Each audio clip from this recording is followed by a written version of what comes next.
I usually don't post much about my personal life, but this has been something that has been eating at me since spring. I play in a band and left out of town and had a bad feeling that things just didn't feel the same. I just felt our connection changed. I asked and even said if there is someone else we can work through anything no matter what happened. She of course denied this tooth and nail and we moved forward for a bit, but I just could tell we weren't connecting the same anymore. One day I'm at a friend's house and he suggests snooping through her stuff to see, and I was positive that it could never be my so doing this. We had been together since we were 14 off and on, and I just thought I knew her better. I logged into her Snapchat and saw a MSG with her cousin that said her boyfriend had broke things off with her cuz he didn't feel right about them being a thing before she was single. I read how she didn't want to lose this other person for me. Read texts about her just staying with me for my dog. Logged into her FB and saw MSGS with the guy from when I was out of town saying I'm at the taco place, meaning I'm sure they also went on dates. She admitted to sexting him while I would be in the shower. It's a lot that still now 8 months later eats at me. I brought all the MSGS up to her and she admitted to it all but said she wants to work through things and keep trying.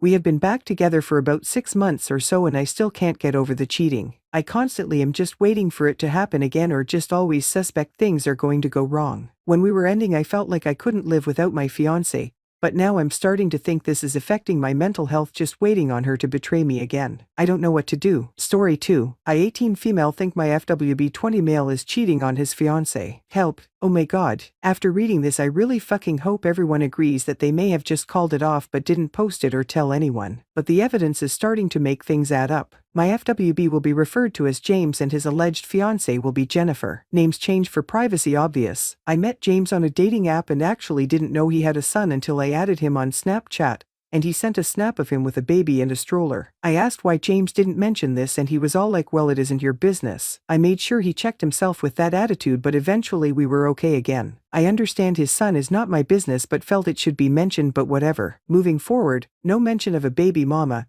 girlfriend, and ending relationship. Nothing. He expressed that he didn't want a relationship with me and just an FWB thing. So we agreed to meet up and we had sex and 3 more separate times after that. I recall asking him when was the last time he had sex and he said before I had my son. Did this mean I was the first person after Jennifer? I don't know. At this point it's been almost 1 month of knowing each other now. James was comfortable sending me pictures of his son and telling me stuff about his life, but nothing about once being engaged or in a relationship. I had to find that out on my own. I actually wasn't initially suspicious of anything. I just wanted to see if he had any social media other than Snapchat because he never posts on there. I went on Facebook and found his page and it was just pictures of him and his son and some old friends. He last updated his PFP with a pic of his son on February 27th. No post since then. I think okay, he's not active there anymore. Nothing suspicious in his bio or anything. I actually found Jennifer's page through his friends list because her profile picture was their son who I recognized. At this point I was like, oh, well obviously that was his previous girlfriend, so why not check her page out?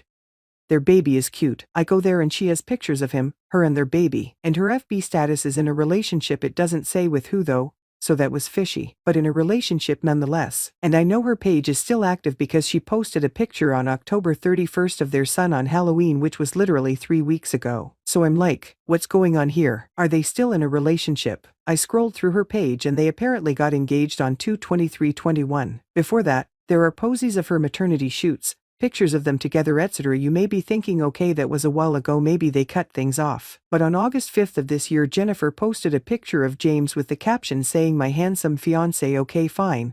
That was 3 months ago. Again, maybe they called it off. Then I see that on September 24th she posts, can't sleep without you. James's name is tagged on the post. 2 months ago. There is no way in hell they called it off in those 2 months. I'm like, okay, what happened in October? October 17th is when I met James. So I try and see what happened in that timeline. But so far, all she has posted is pictures of her son. No indication of an ending an engagement and no mention of James. So I'm like, okay, maybe October is where things got bad and ended and he decided to get on a dating app, meet other people. But after seeing all this evidence, I had to be sure. Today, after some deep searching, I find James's Instagram. Unfortunately it's private, so I had to message him. I used a Finsta account and pretended to be a woman from FB who was following Jennifer's FB account. I said something along the lines of, I stumbled across Jennifer's page and was following her pregnancy as well as their journey as a couple and was wondering when you guys were getting married. After seeing Jennifer's engagement ring, he responded, I'm sorry, who is this? I then said, "Oh, sorry, just a random from FB. I just happened to stumble across Jennifer's page on FB and wanted to finish the love story hate cliffhangers." I tried to sound like an older person as much as possible, lol.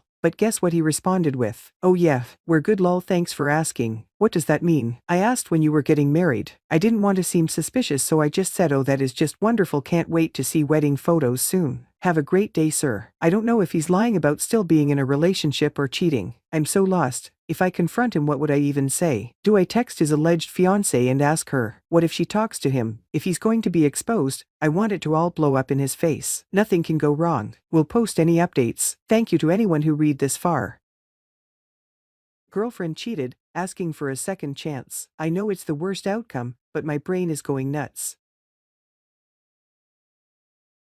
My male 22 girlfriend, female 19, cheated on me and asking to start from a clear page. We've been together for 6 years already. It was my first serious relationship. I loved my girlfriend to bits. Don't know why, actually, it just worked. Our relationship was not ideal. In fact, it was rocky sometimes. We have almost entirely different interests, love different music, news and memes. I love science and philosophical discussions, and she is into fashion and talk shows on TV. She cares about costly clothes a lot, as she always wants to look as much ideal as possible. But she's entirely dependent on her parents and me, as they pay for her education, her room rent, her food and clothes. And sometimes it isn't enough, and she asks me to pay for her often. I have a different view of money because I earn my living on my own and know the price. But I definitely loved her anyway. Her smile, our charming atmosphere, our incredible sex, our vast collection of cute and happy memories of 6 years we spent together. I saw her as a very reliable and responsible person. And the fact that I was 100% sure of her loyalty often kept me from breaking up with her because it outweighed all of her minuses. She always was very jealous of me for talking to other girls. I had some female friends at the university, and she thought I was cheating on her. I tried my best to prove that I don't, and they are just friends to me, but she struggled for a while. I tried to cut off almost all my contacts and lose my connections with practically all friends, including males. Finally, after some time, she seemed to calm down and trust me. You may think I'm a cheapskate, but I'm not. Every year I looked for opportunities to raise money and spend them on her. I took her to restaurants almost every week, gave her presents, paid for her medical expenses. In 2018, we went to another country exclusively with my money. In the summer of 2019, we planned to go abroad again. She got a job at the university admissions office to make some money. I was finishing my bachelor's degree and was too busy to work. Then I realized I didn't even have much money left to live on, so I got a job. It turned out that we couldn't save up for a trip that summer. In July, we had a big scandal. On July 21st, she wrote that one of the applicants showed increased interest in her. I trusted her completely and thought she'd just add it to the blacklist like she usually does. However, it turned out that she had walked with him near the house for several nights. On July 28th, she admitted it to me. She said he was 100% in love with her, but she didn't betray me, that they just talked, that he was an engaging conversationalist, nothing more. I was upset that they spoke in secret from me at night outside her house, that he had feelings for her. But I remembered how worried she was about my contacts with my female friends, so I decided not to leave her. I just took her word that she would stop communicating with him. She went to her mother's hometown, and I didn't see her all of August. In the fall, I applied for the master's program. I'd already worked 2 jobs. I practically saved up money for the trip by then, but due to the difficulties at work, it was postponed until 2020. She was very angry with me when I asked her to postpone the trip in November. Our relationship was icy throughout the fall. I was up to my ears in work and study. When she started complaining about the lack of attention, I knew it. I left my second job to spend more time together. In November, I started seeing her more often, taking her to restaurants and movies. We began to spend more time with each other, but from time to time, she had tides of tenderness and depression. She said it was because of health issues, and I kept paying for her medication. I tried to be there for her to support her, but it was hard for her anyway. At the same time, I often helped her with her studies. Suddenly, it turned out that her requests for help with her computer science became regular,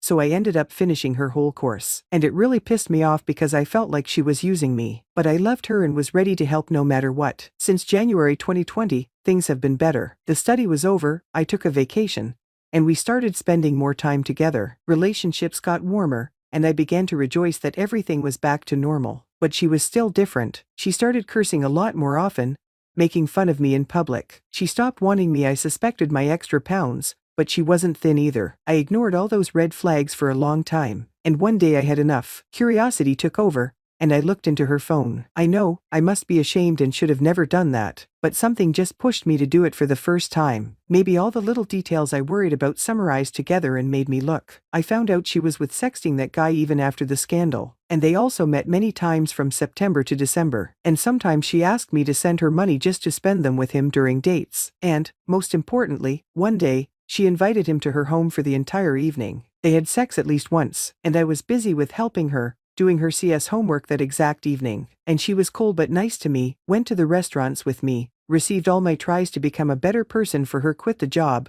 changed appearance, cut off with friends, started doing sports. And the hammer is that she didn't tell me after that. That guy dumped her in December saying he made a mistake. She accepted it, but now I realize why she was worried and sad, and why things became better in January. Before saying what I know, I sat in front of her and asked to swear me she didn't cheat. And she swore, looking right into my eyes, that she loves only me and she didn't betray me. I came home and called her, said she got the last chance to tell me everything. She said she doesn't know what I'm talking about. Then I told her all I knew, and blew her mind with details. It's been 3 weeks since then. I took the no contact mode, but she continues trying to reach me. She stalked me and tried to apologize. She cried me a river, said it was a terrible mistake. She won't ever do it again. She just wanted attention and sex was his conditions to continue talking. She manipulated my neighbors to spy on me and report about my feelings. I didn't speak to her during the break. She bought a new SIM card and tried to call me using it in her friends' phones. And hearing how she cries just burns me inside out. I start to believe she is genuinely remorseful. She's putting a lot of pressure on pity. She begs to at least see me Earl one more time. I don't know if I should do that right now, but I definitely don't want to break up with her via phone or email. Last talk she said she started counseling, but another red flag is that she also says she can't be sure if I didn't cheated on her with my female friends,